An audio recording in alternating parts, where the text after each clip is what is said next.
तत्परं पर्याय विद्महे ज्ञानलिङ्गेश्वराय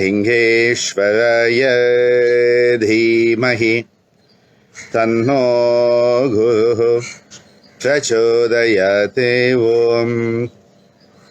ओम योग महर्षि डॉक्टर स्वामी गीतानंद गिरी गुरु महाराज की जय। Namaste, Swagatam, Vanakkam, Buongiorno, Buonasera, Buonanotte, and welcome back to our 26th session of Scintillating Saturdays. And last week we started what may become a series on Yoga Drishti, the yogic perspective. Before coming up to this morning's session, I got Ammaji's blessings and asked her, do you have any message for all of them out there? And she said, well, tell them I love them all. So Universal Big Boss Ammaji has sent her love to all of you. Ammaji is teaching me more than she's ever taught me, often through silence and short words that go to the depth of the spiritual perception. We always think that we need words to learn. Most people need videos to learn, some needs books, and some need a teacher in front of them to learn. Yet ultimately all that we need is our own self. When we are ready for the teachings open up to us. Because the teachings are everywhere. It is like the fish in the water that doesn't know what water is. It is said that once baby fish asked mummy fish, what is water? Everybody talks about water. Where is it? How do I experience it? Mommy fish, who was very wise, like most moms are, she said, well, baby, it's tough to explain it in words. But she said, come with me. And she took the baby fish up to the surface of the water. And once they went out of the surface and came back into the water, she did not have to say anything else to the baby fish. Baby fish understood what water is. This is the core teaching of yoga.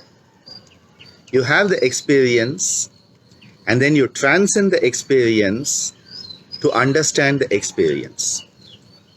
Because as long as you are caught in the experience, you will not understand it.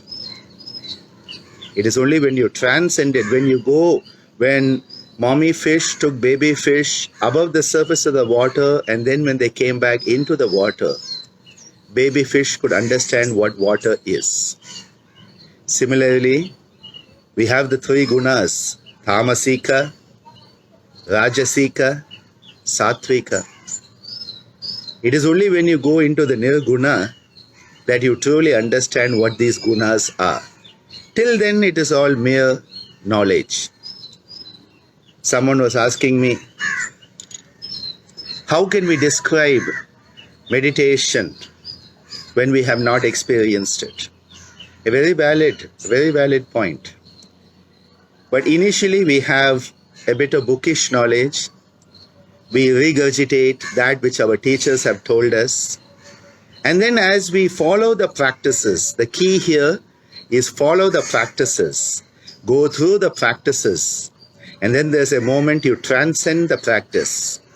And it is at that moment you understand the practice and suddenly it all makes sense to you. It is very difficult to explain these things in words. Yoga Drishti, the yogic perspective. It is a perspective from above, a perspective that has transcended the sensory experience. Because as long as we are caught in the sensory inputs and outputs, generated by the sensory inputs, we are part of this spiral the vicious spiral or the vicious circle, cycle, whatever it may be. So you see something, you react to it. You hear something, you react to it. And all of us are guilty. Personally, in the last few days, I have been very guilty of being hyper-reactive. And I'm questioning myself as to why I have been so. It is easy to blame others, but what is it in me that has made me hyper-reactive in the last few days? And the more we get entangled into the web of the sensory input-output circle, this is basically the reflex pathways. Sensory input, motor output, sensory input, motor output. It's all at the spinal cord level. Subcortical reflexes. And all these reflexes are geared for survival, nothing else. Not for knowledge, not for wisdom, not for liberation. The whole sensory reflex pathways exist to support your survival. Abhinivesha klesha. So as long as we are caught in sensory input, motor output, you smell something, you react to it. You taste something, you react to it. You see something, you react to it. You hear something, you react to it. All of that is happening. The smell, the taste, the sight. You touch something or something touches you, you react to it. And we are caught in this reflex, which is spinal cord. There is no cortical component at all in this. And so our perception becomes one that is governed by the sensory input. And the sensory input is fueled by external world. Because if you do not sense it, does that external world exist anymore? If a tree falls in a forest and there is no ear to hear it, does it make a sound?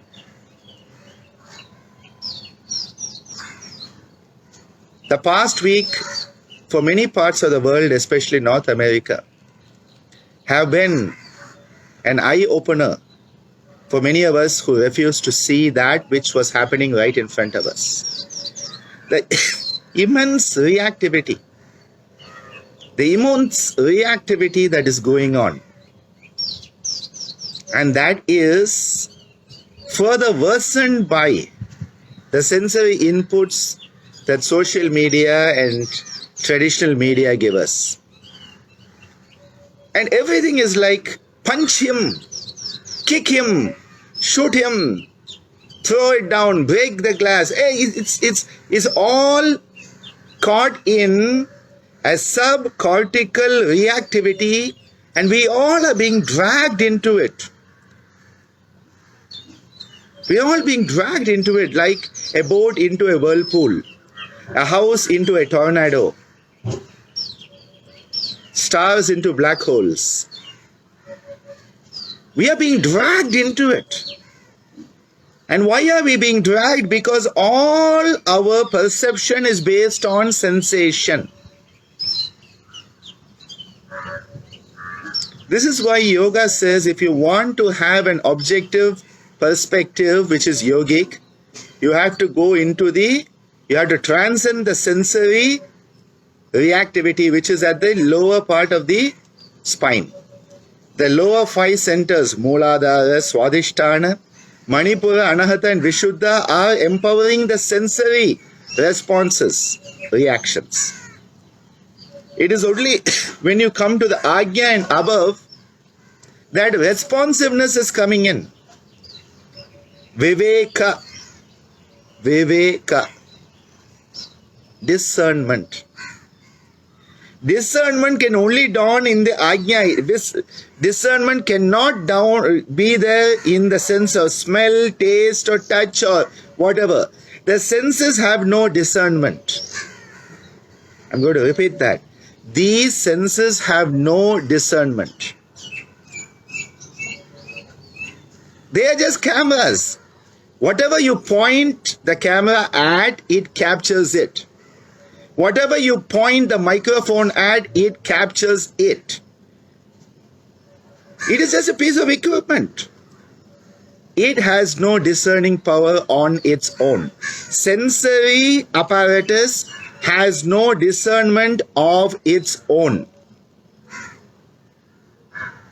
And this is why it is only at the Ajna, when you transcend the big jump from the throat center to the brow center. It is when that jump is made, that leap of consciousness. Suddenly, you are not caught in a circular input-output spiral. In fact, if you look at the energies of the lower 5 centers, they are all going in a circle. Circle and spiraling up. At the Mooladhara, the 4 petals, Swadhisthana, the 6 petals, Manipura, the 10 petals, at the Anahata, the 12 petals and the 16 petals at Vishuddha, they are spiraling up. They are all like this, around the spinal cord. The spinal cord is the central axis. Brahma Danda Meru Danda, the walking staff of the divine. That is what your spine is, that is what my spine is, or what it should be. Because the divine is sustained by the impulses through this. That is how the divine moves. How does the divine move? Through our movement. How does the divine see? Through our eyes. That is why the Purusha Suktam tells us, Sahasra Shirsha Purushaha Sahasraksha Sahasrapad, cognizing through thousands of heads, perceiving through thousands of eyes, moving through thousands of feet. Not a CGI monster. What it implies is that all those impulses, the spinal cord is the way that the impulses can go out, the motor and the sensory input, the motor. What an important aspect is there. But we have forgotten that any equipment is as good as the user. Any equipment is as good as the user. And most of us are like newborn kids having the best supercomputer. We don't even know how to put it on, let alone use it with all its capacities. All of the lower centers are circling. So if we get caught in the sensory snare, the web of the senses, Indriya Jala, we are going to be always, you said that to me, I say this to you. You commented on me, I have to comment on you. You punched me, I punch you back. Most people think of karma that way. And when we're talking to small kids, they say, hey, don't kill that mosquito. Because if you kill that mosquito, next lifetime you will be born as a mosquito, and that mosquito will be born as a human and kill you. And then what will happen the next time? You and the mosquito keep on going through endless lifetimes killing each other. It's not like that at all, okay? Not like that. It's multidimensional. When we are talking of the senses, we are caught in this spiral. And it becomes worse and worse. You said that to me, I have to say something worse to you. You poked one eye, I have to punch you in the nose and break your nose. You poked me, I have to punch you. You know, our reaction is always trying to be better than thou. Abhinivesha, survival. You punched me, you poked me, I better punch you because next time I don't want you to poke me. So get you out of the way. Kill you. Abhinivesha, survival instinct, brainstem, spinal cord. Every vertebrate has this. Now, as a human being, we have a head on top of that vertebra. There's a head. Many people think that you have a brain and then you have a spinal cord. No. You had a spinal cord and then it became a brain. The spinal cord is the original, most primitive part of your nervous system. Then it curls and becomes a brain in evolution.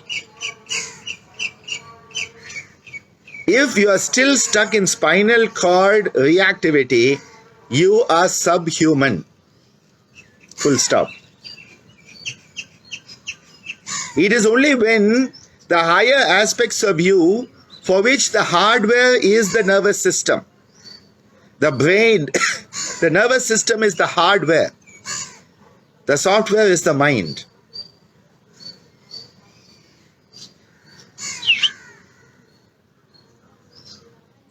We have good software, we don't know how to use it. Most people survive just with the brain stem and the spinal cord.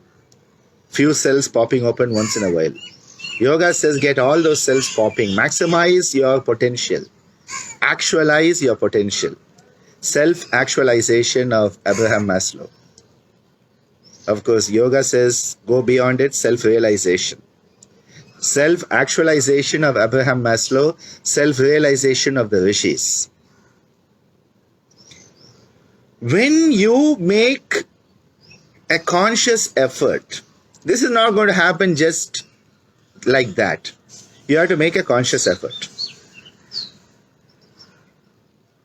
And that is why the conscious effort is to move from sensory reactivity to suprasensory responsiveness. Did we get that? Yeah. Sensory reactivity to suprasensory responsiveness is the jump, the leap we want to make. A quantum leap of consciousness. Because the moment the ajna with the two petals representing the two halves of your brain, the right and left hemispheres, are representations of your two petals, the two energy, major flow of the ajna, that suddenly there's no circle. The energy moves like this. Like I put the vibhuti today, this is how the energy moves. Hang shang, hang shang, hang shang, hang shang, hang shang. Up to here it was Wang shang shang sang, bang bahang mang yang rang lang, dang dahang nang tang tahang dang dahang nang pang pahang, kang gahang yang gahang ang chang chahang jang jahang yang tang tahang, ang ngang ing ing ung ung ing ing ling ling ing ing ong ong ang. It was all circling up to here. Then hang ka shang. It is here that suddenly it's not in a circle anymore. You are not caught in that circle and spiral. You are suddenly come to a plane of consciousness where you can look at things objectively and make a choice of responsiveness. You can choose to respond rather than be limited by reactivity. And at that moment, suddenly, the yoga drishti starts to come alive. You start to perceive things as they are, rather than as you want them to be. You perceive things as they are, not as you want them to be. And you want them to be something because of who you are. Your samskara, vasana patterns influence the perspective you want of the world. And this has divided the world.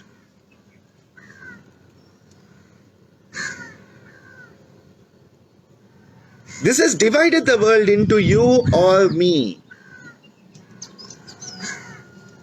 Because it's survival.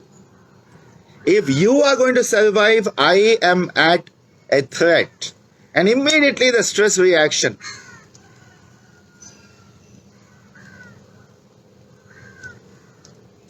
Pathetic. Subcortical bipeds we have become.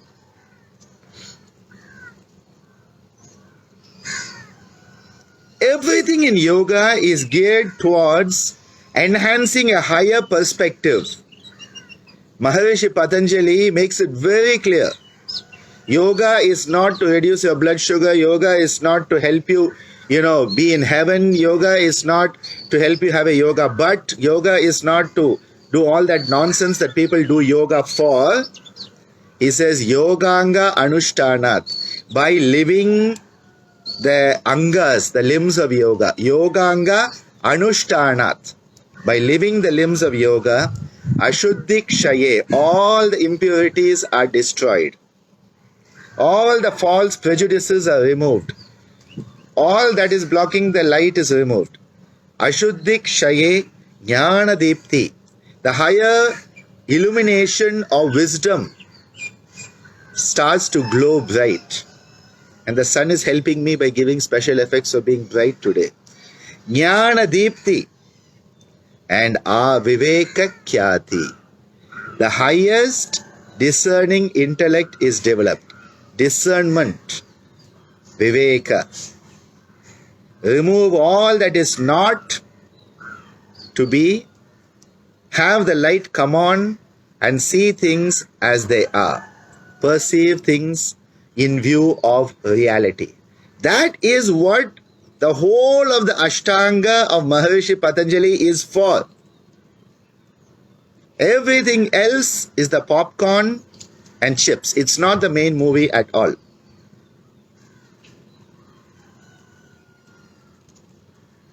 Yoga has tremendous benefits for everyone. I do not deny it. But that is not what yoga is about. Yoga is not for the benefits. Yoga is for the sake of yoga itself. That's all. Viveka khyati. You want that highest discerning intellect that is capable of perceiving things as they are. Transcending the sensory reactivity and becoming a responsive, humane being capable of manifesting your divinity. Elevating your perspective until your perspective is the same as the universal perspective, and presto, Kaivalya occurs. There is no more any duality at all.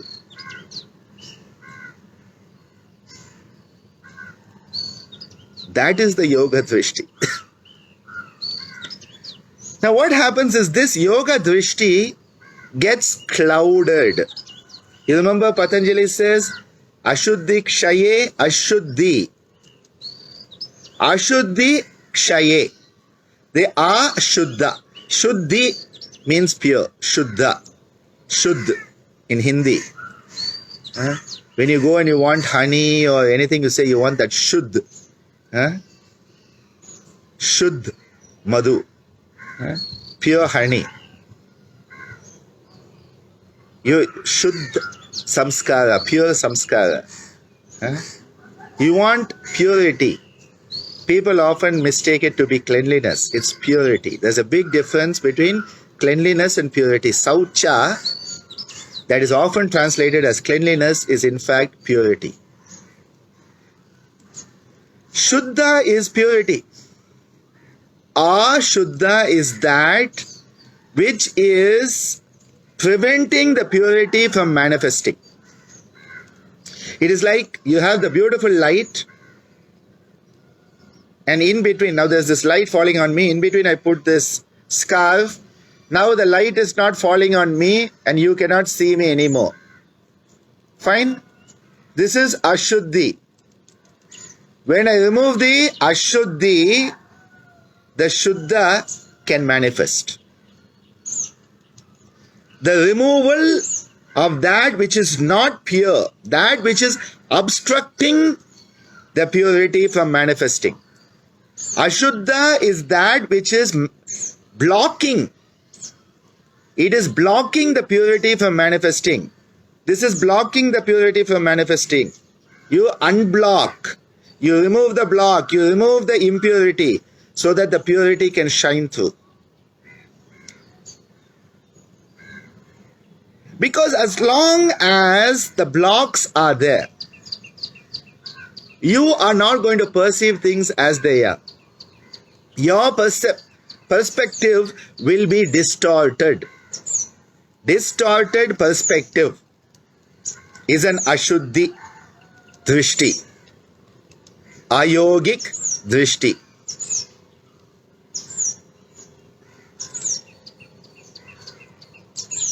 Now, in one of the future sessions, I'll talk about the kleshas, which are the primary distorters. But today I wanted to focus on the chitta vrittis. Because the chitta vrittis are the distorters at the lowest level of being. The kleshas are distorters right from the source. But I'm starting from down above. I'm going from down above in this. As I went from the sensory to the suprasensory, same way, we have to understand that the chitta vrittis are the distorters right down at the bottom. It is like you have that beautiful well, and that well is filled with treasures. Gold, diamond, everything you can think of. The Arabian treasures that Alauddin saw when he went to get the magical lamp.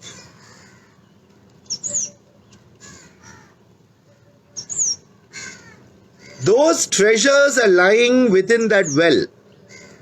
Yet if the waters of the well are clouded, if the waters of the well are clouded, if they are turbulent, if they are impure, they will block you from perceiving the treasures that lie within. The treasures are always there. In yoga, you are not going to have anything that has not been there before. Everything is already there. The wisdom is already there. The knowledge is already there. The perspectives are there. But the problem is you have all these blocks in between. It is like in science lab in school. We put a light source on one end and then we have these cardboards with pinholes in them. And if the pinhole is not aligned, the light will not pass from one end to the other end where it is projected.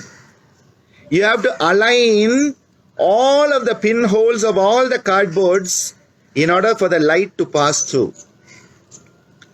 The chitta vrittis are like all these cardboards with a pinhole in them, but they are not aligned. And so the light doesn't pass through. The light is there. And that is why when people talk, I'm going to awaken the chakras, I'm like, that's a egotistic bullshit. You are not going to awaken anything. The chakras are already awake. The chakric energy is amazing energy that is awake. You are sleeping to it. You are blocked.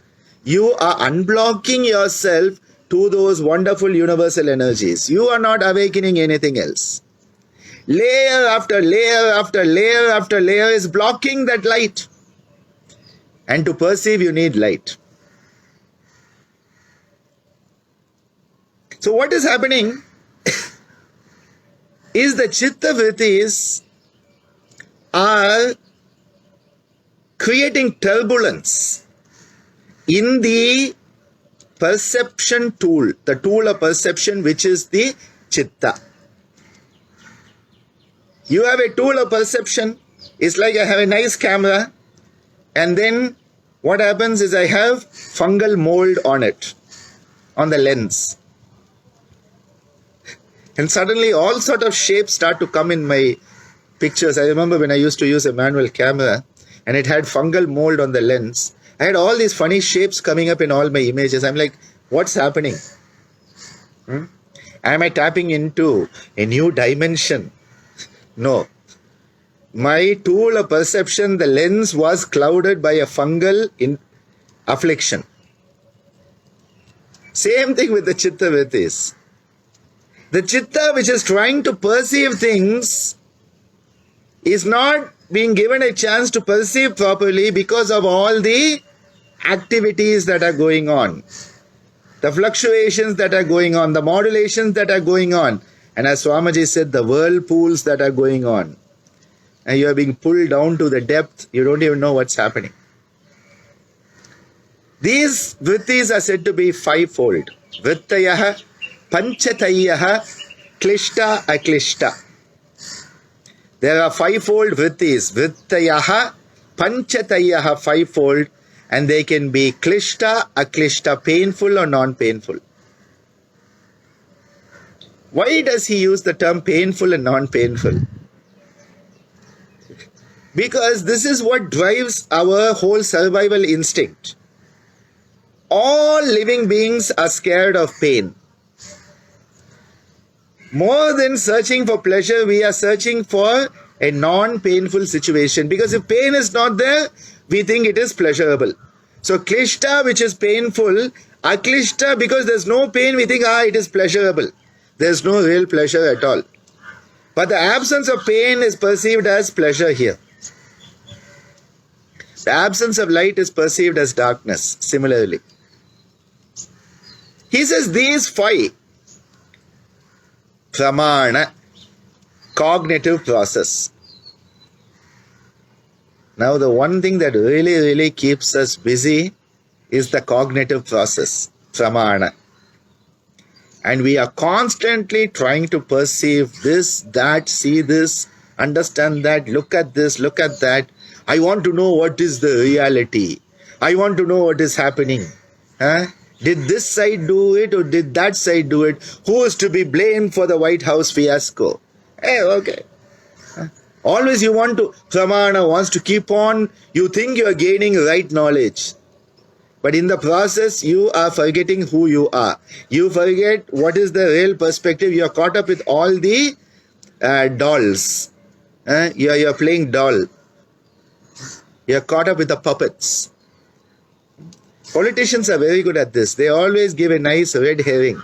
And so you are so caught up with it, and by that time something else has happened behind your back. You don't know what has happened because your cognitive process has been trying to understand what's happening there, what is happening in this debate, what is happening down there, what does the news channel say, what is that news channel, this news channel says that and that news channel says it. I want to know what is the truth, and you are so caught up with this pramana that the whole world has, moved thousands of miles and you don't even know it. Because you have been so caught up with trying to know something which is immaterial in the ultimate picture. Pramana is a very strong chitta vritti. The second is viparyaya. Misconception. So in cognition you are like, I know I am live because the mobile phone says LIVE with a red box. Pramana. Now during that moment of trying to know this, I have forgotten my purpose. I have forgotten the bigger picture. It has kept me very busy at the bottom. Misconception is the second one. Either we are cognizing or we are having mistaken cognition, which is misconception. And yesterday I had gone to Kambli Swami Madam because we are getting ready for the puja on Wednesday, 147th anniversary of the Mahasamadhi of Srila Sri Kambli Swamigal, the Param Guru of our tradition, a great Siddha of Pondicherry, and the 27th anniversary of Swamiji's Mahasamadhi, my own father Guru's Mahasamadhi. So I had gone to oversee the preparations. Is the Samadhi getting painted? Where are we going to serve the food, and how are we going to maintain social distancing, keeping COVID in time, and rather than sit down and eat, we are going to give it in packets, and all this type of stuff. And we were standing there, and suddenly 8-foot long cobra is right in front of us, moving around in that area. We're standing there, Mr. Selvaraj, Mr. Shanmugam and myself, and we were like, okay, we will set up things here. The cobra is like, hi, how are you guys? 8 feet, huge.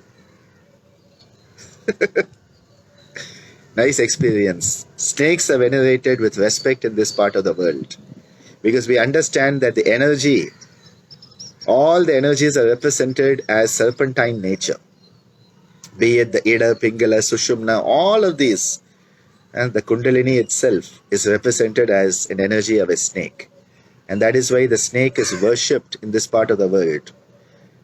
We say Nalla Pambu, the auspicious snake, which is the king cobra. Nalla Pambu, the auspicious snake. And nobody really wants to kill them unless it's life-threatening. Most of the time the snakes will not attack you unless you are drunk or being stupid and standing on them. They are as afraid of you as you are of them. But coming back to the issue, When I saw the snake, immediately I thought of this Viparyaya, because classically we always use the example of seeing a rope and thinking it to be a snake. Misconception, misperception.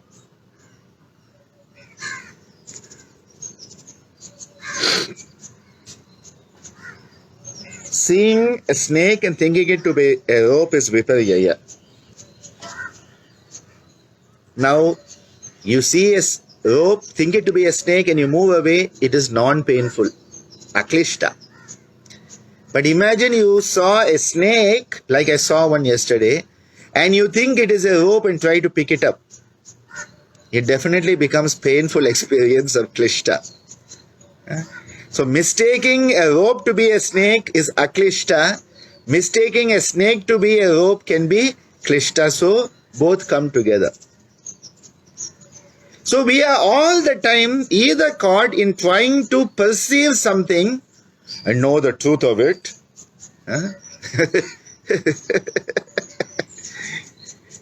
Well, the commonest pramana.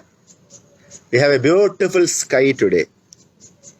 In fact, if I tilt it, you can see. Can you see that beautiful blue sky there? What a beautiful blue sky we have today. Beautiful blue sky. We all accept it.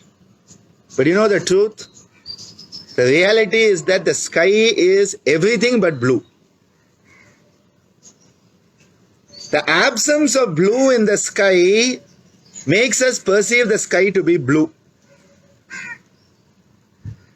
You see, pramana, people say, oh, but shouldn't we have pramana? Yes, you should have pramana, but realize it is a chitta vritti and it is keeping you preoccupied so that you are not obtaining the higher perspective, because you are still caught up looking down at the grains of the sand, forgetting the bigger picture, missing the woods for the trees, is what pramana is all about.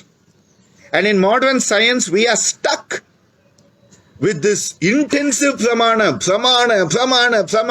and you put your nose right down into the electron microscope and disappear down the rabbit hole. You disappear down the rabbit hole of science in trying to have pramana, and you forget everything else. Okay. I am sitting here facing the east, and there is a very beautiful sunrise. In fact, the sun is just there behind the tree now. That is the east. I am sitting facing the east. Swamiji has suggested in the morning when the sun is rising, it is good to sit facing the east. At other times, you sit facing the north for meditation and all these practices. And if you are teaching, you sit in the north facing south for the flow of the teacher to student energy process. Beautiful. We had a very nice sunrise today, and the sun came up in the east. And if we are lucky this evening, the sun will set in the west. Beautiful pramana. Amazing pramana. But you know what is the reality?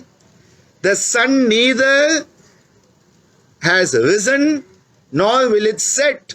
The sun is just the sun. It is being itself. It is fulfilling its dharma of being the sun. But we on planet Earth, because planet Earth is rotating, and so it appears to us that the sun is rising in the east and the sun is setting in the west. And this is accepted as pramana. Yes, you are cognizing, correct, if it is absolutely true, yes, the sun did rise in the east. But the higher reality, and I'm just using this as a very simple example of how we get fooled by the chitta vrittis. We get fooled by the chitta vrittis because we think, I know the sun has risen in the east, so I'm very intelligent. I know the sun sets in the west, so I'm very educated. Now in India we have a term. In Hindi they call it Pada Likha Anpad. Pada Likha Anpad, which means an educated fool, or rather an educated idiot. Padicha Mundam, we say in Tamil. We have a lot of educated idiots on this planet today. high level of education, so the pramana is very strong. But it is so strong, they have missed the whole picture. That is why it is a chitta vritti. People get confused. Isn't it good to perceive things as they are? Yes, it is good. But you get so caught up in it, you forget the higher perspective of who you are. Because you are caught in the experience. As long as you are caught in the experience, you will not be able to have the bigger perspective. You have to outgrow the experience to understand the experience. For that you have to go through it. That is why the manifest universe exists, for your experience and for you to outgrow it. Bhoga apavargartam drishyam. Maharishi Patanjali is very clear. You need the experience, but then you have to outgrow it. People get stuck in the experience. Pramana viparyaya. Cognition, misconception. Then now comes the more dangerous one. Vikalpa. Hallucination, illusion, delusion. And again something that is so prevalent on this planet today. Delusional psychosis. Delusional psychosis is so prevalent on this planet today. Everybody is like, oh, it's all in the head. Even before you meet somebody, you have decided what they are going to say to you and how you are going to react to it. Vikalpa. Now people say, what is the difference between viparyaya and vikalpa? Misconception and imagination. A very simple example is, there is a rope, you think it to be a snake. So there is an object, there is a vastu, there is an object, and you think that it is something else. But in vikalpa, there is no rope also. There is no rope also. Vastu shunyo. In reality, there is not even an object there, yet you think there is an object. And on top of that, you have added these multiple layers of imaginatory, hallucinatory, psychotic, delusional information, and you are reacting to all of it.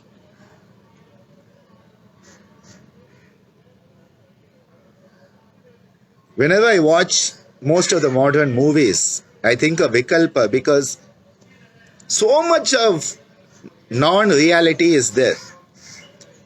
You can have a whole Jurassic Park and there's no dinosaur at all. All CGI. You can have a full movie Avatar with total CGI effect, nothing else. And what has happened for most people, the whole life has become that. Don Quixote was the best example of that. Always in Vikalpa. Or for him it was also Viparyaya. Because he at least had windmills that were imaginary dragons he was fighting, Sir Don Quixote. We are always fighting these imaginatory, I don't know what it is. And this is very much prevalent in the yoga and spiritual circles also. The holier than thou attitude. And all I can say to it is, to hell with it. I am so evolved. Oh my God, seriously. If you say that, it means you are not.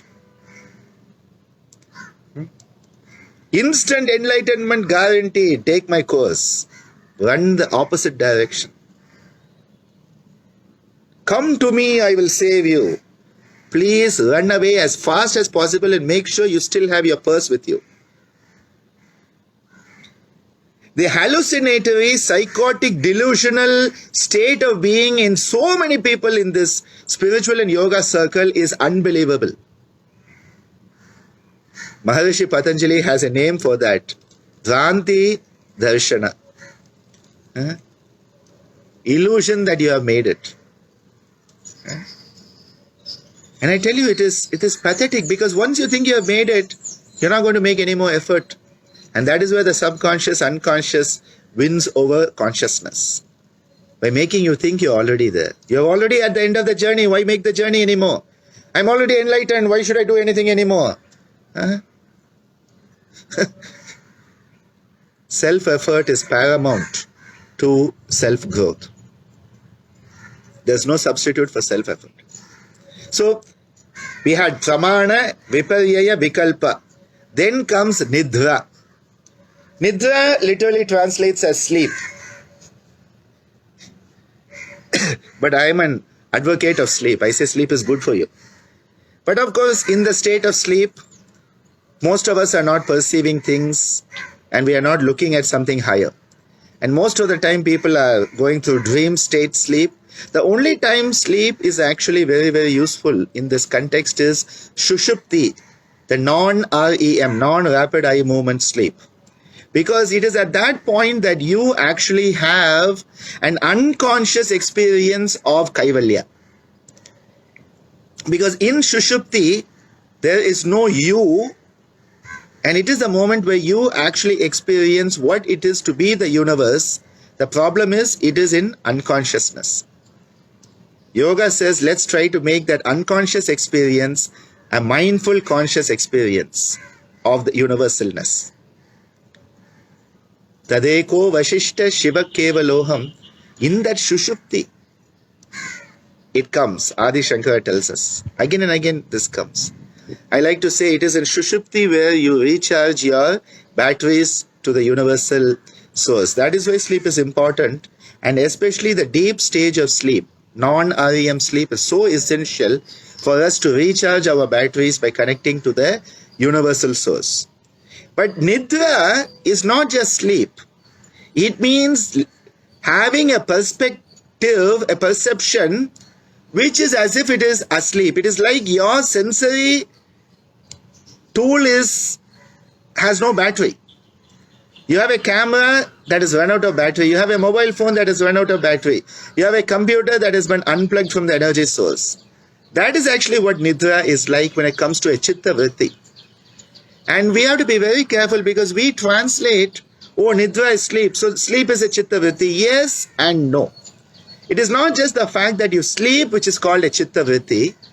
When your Chitta, the tool of perception, which is the Chitta, when the tool of perception is so dull as if it is asleep. You know, on computers you have sleep mode. That is what Nidra is for your Chitta. So if your computer is on sleep mode, you are not going to be able to do anything with it, okay? So the sleep mode of the Chitta is Nidra, the Vritti Nidra. And then comes Smriti. Smriti, which is memory. And I tell you, this is one of the most dangerous Chitta Vrittis. Because we are always being pushed back onto our old memories. And you know, these old memories are not just of this lifetime. They are of the whole evolutionary journey we have made from the time we was a single-celled creature till this trillions of cell creature that we are today. Yes, we are creatures. All the memories, they are called samskara and vasana in yoga. All the memories are carried in us, and that is why in our nervous system we have the reptilian complex, which is your spinal cord and the brainstem. Mammalian complex, which is all the internal structures of the brain, especially the limbic system. And then the prefrontal cortex and the higher cortex, which is where the human brain comes. The reptilian, mammalian and human cortex or brains, the triune brain concept that has become so popular. Swamiji was talking about this in the 70s, long before people were talking about it. All those memories are still stored, and that is why most of the time we are not perceiving anything as it is. We are perceiving it like a snake would perceive something, like a crocodile would perceive something, like a mouse would perceive something, like an donkey would perceive something, like a dragon would perceive something. All these memories are there, and so we are perceiving through a very, very impure, unclear tool. how will the perception be a yoga drishti then? And that is why Maharishi Patanjali, right in the beginning of the Yoga Sutras, he gives the whole game away. Yoga chitta vritti nirodha. Because unless you still and transcend, now usually we use the term nirodha as control or still. Stilling the whirlpools of the subconscious, unconscious mind. Cessation or control of the fluctuations of the mind stuff. Waves of the mind, all these translations you find. Cessation, control, stilling. Let's use a new word for nirodha, transcendence. Because I have been talking about it. You can only understand the experience when you transcend it. You know, what is so important is you have to transcend the experience to understand it. So you have to transcend the chitta vrittis to understand what they are doing. And that is where yoga chitta vritti nirodha. Yoga is chitta vritti nirodha, the transcendence of the chitta vrittis. Because as long as the chitta vrittis are active, as long as you are caught in them, you will be identifying with them. Vritti sarupyam itaratra, Maharishi says. Vritti sarupyam, you take on the form of the vritti because you have identified, I see it, I hear it. And that is why it is so important to transcend it. You know what happens? You know, when you come face to face with these memories, Terry, we have to be able to look at them and let go of them. This is where the power of choice, the superpower of being human, viveka. And that is why the whole of the Ashtanga is to get rid of the Ashuddhi, clean your lens of perception. Get the lighting right. Ashuddhik Shaye Jnana Deepti, get the lighting right and get the focus correct. You know, what we are doing is that we are cleaning the lens of perception, cleaning the lens of perception, getting the lighting right and getting the correct angle and focus. Ashuddhik Shaye Jnana Deepti Aviveka Khyate. And at that point, you will have the yoga drishti. Till then you don't. And I'm just looking at Acharya Birju Maharaja's comment. Life is binary in nature. Yoga is the technology based on binary system, like a supercomputer. You know, it is so important that the computer, we have the useful programs and the virus programs. It is beautiful, a very, very beautiful statement, Acharya ji. Because that is what we are talking about when we talk about the experience being painful or non-painful. You know, I went through a ransomware attack some time back on my computer and lost everything. Klishta, aklishta. You lose everything. Ransomware, malware, klishta. But then I have beautiful programs, Zoom, with which the Zoom womb has got created, the e-Gurukula through which I am reaching and able to have wonderful satsanga with so many great satsangis. Well, that is aklishta for sure. Klishta, aklishta. We need to understand these beautiful concepts. There is no greater psychologist than Maharishi Patanjali. He is par excellence. He understood the highest perspective and has given us such beautiful methodology. But we have to follow it.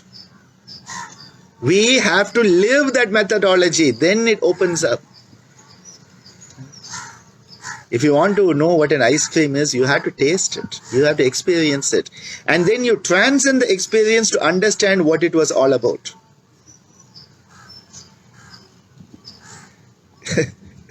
I think it's time for breakfast. That's why I'm talking about ice cream.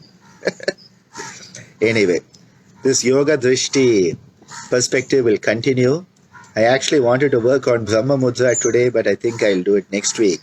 Because when you do the Brahma Mudra, it is a practical application of these concepts. Because you start to open up to multiple perspectives, and in that multiplicity of perspective, you start to get centered in your central perspective, which is your sthira and sukha. And when sthira and sukha is your state of being, your perspective will also be very, very clear. The chitta vrittis pull you off from your sthirata and your sukhata. Okay? So see you all later. Thank you for being with me. We'll continue these Saturday morning explorations, and it just means a lot to have all of you with me, because we sustain each other, we nourish each other in our sadhana. And that is what satsanga is about, nourishing each other's sadhana, empowering each other, sustaining, supporting each other. Mudita punya, as Maharishi tells us. Be cheerful towards those who are trying to be noble. A noble human being is a yogi. Let us try for that, and let us try to help others grow into that nobility of their own being. Hari Om Tat Sat.